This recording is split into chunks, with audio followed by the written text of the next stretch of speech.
Welcome back to Project Watch. This is Serpy. Now today I'm going to talk about a couple of incidents. One that involve the JCF and the ops that them carry out. Right? Basically, this one went well. Well, depending upon who you ask. The Kerosene Association of Jamaica, otherwise known as the KAJ, they would say otherwise. But basically, car for the 87s were on their way to carry out the ops when police intercept them over Waterford. Right now, based on how the news reported, it was like, the police were just patrolling and then them see the car, but no. This was an intelligence-driven operation. They were tipped off. Them know the man them are gonna do. Them know the man them were armed. Right? Then them run in upon them. Now, it's all about timing. See, let's say them did us. So when them get the intelligence, them run go pick up the man them because they may say the man them are 87. The man them kill much people and them a cause much problem. If them just go to the man them yard, go pick them up, lock them up, them will spend 1 week at jail and then get let go. But when they met them, set off on their mission, right, with them gun them, and then you go intercept them and catch them red-handed, well, this is often the outcome. You see, it is these type of operations that make a 87 think twice, right? And before them set out, once them say, hold on, 3-4 cases gone way, man I go pan up, so man I go shoot up place and then police trail them and shut them up. 87 I wonder in back of my mind, I wonder if somebody tip off, But I'm not saying it's going to stop them, but at least it's one more thing for them to think about. And sometimes that's all you need.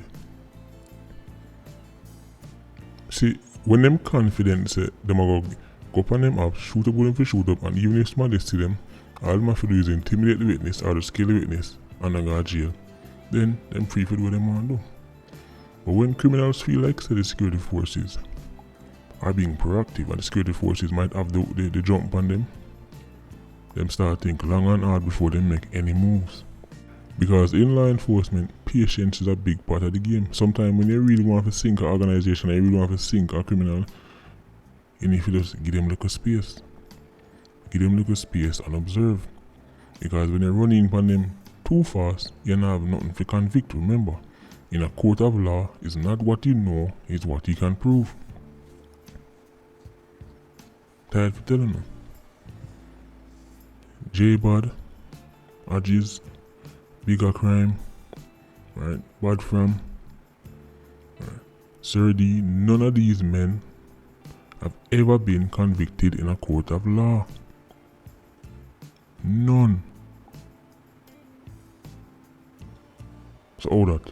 Them innocent? No. But in a court of law, you have to go bring your witness, you have to go bring your evidence, you have to go bring your fingerprint and all them things. So enough time police hear say man bad or police say man things and police run in, lock up man, sit them in jail for a week and then you have to let them go. Have to let them go and have nothing upon them. Sometimes patience is the name of the game. Notice when Uncle Sam I go after somebody. Notice when Scotland Yard I go after somebody. They will watch you for all 2-3 years. When Scotland Yard did I go after British Link Up, for years them sitting and watch them never even make a move. All the years British Link Up and the crew them I land and make much money and I do much things. Scotland Yard just sit down, watch, study, build them case. When them come for you, you're done.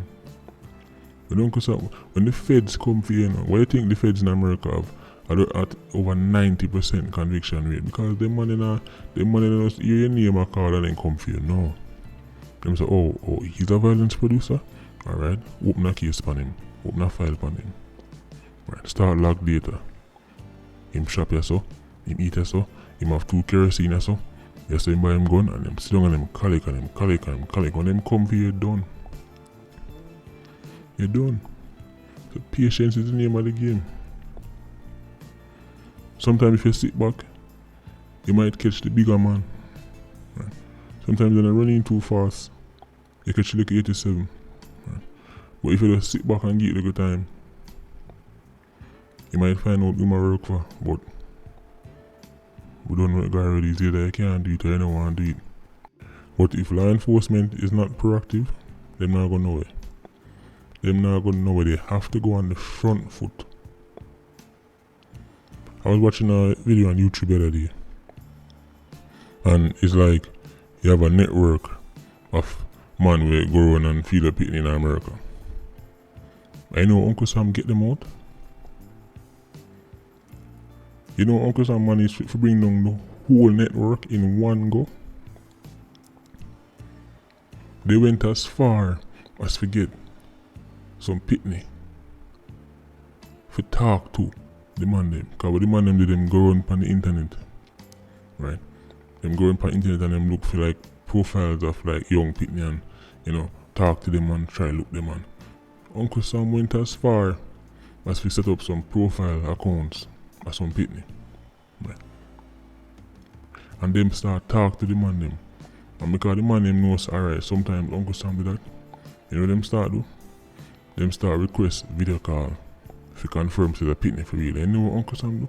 Uncle Sam go for some real picnic. Uncle Sam go for some real picnic on the video call. Man video call and confident now. So, oh, a picnic, alright, I can go back to me molester ways. I talk and make plan. Alright, meet me right there, so. Alright. When man go meet, Uncle Sam go back up, That's how you bring down networks, because if I then catch one, the people them who don't catch, cause enough of these, the man them are going and feel up it and them thing then. Enough of them in the day to day, them are like normal working people. Some of them have all big job and big titles. So when I catch a man like that, if you take the shame out of him face, if you prevent himself from going upon the news, you know what him start do? Start telling everything you want to know. Tell you about the network, how much I want to know. I want to get this, I want to bypass a system here, I want to get this. Man start talk and them can bring down the whole network. Have to be proactive. But you see, if you suggest something like that, in Jamaica you got say unrealistic expectations. This is not the movies. Right? We don't you don't trick men into thinking you're talking to children in real life. Yes, you can. How much imagination you have, how much vision you have, where there is a will, there is a way. Man. Me tell me say them can't trick a couple of gun runners into making them feel like say them want to buy 100 gun from them. Right. Them can't trick a group of diet coke smugglers to say them want to buy 110 key from them. Of the cash, put on everything ready. No? Oh sorry, I forgot, that's the movies. And what's the funny thing? Even 87s, the film version of sting operations, Think about it, when an 87 uses a kerosene to lure somebody into a trap, that is a 87 being proactive. That's them saying, you know what, I'm not going to wait until I'm buck up in you. When people realize them, I say, come on man, hit that dislike button. Hit that dislike button. Is Mr. Spokesperson for JCF telling us that 87 I do? The police, remember 87 want to catch somebody. But them now wait upon chance, them now wait upon for just buck up in you. Right? Or if you catch up on a corner, them deploy for them agent, the kerosene, if you lure you in a one taxi or if you lure you in a one corner and then them shut you up. And police can't do this thing. Right? The kerosene is an agent. She disguises her true intentions. Right? No one say, once you get it right so, 87 will come raid you, but 87 raid on like police raid, I come lock you up and carry go station, 87 raid I come kill you. So why we can't have the reverse? Why we can't have police using kerosene, right? Or fake kerosene, policeman pretending to be kerosene for low 87 on a spot, but then do what they want to do.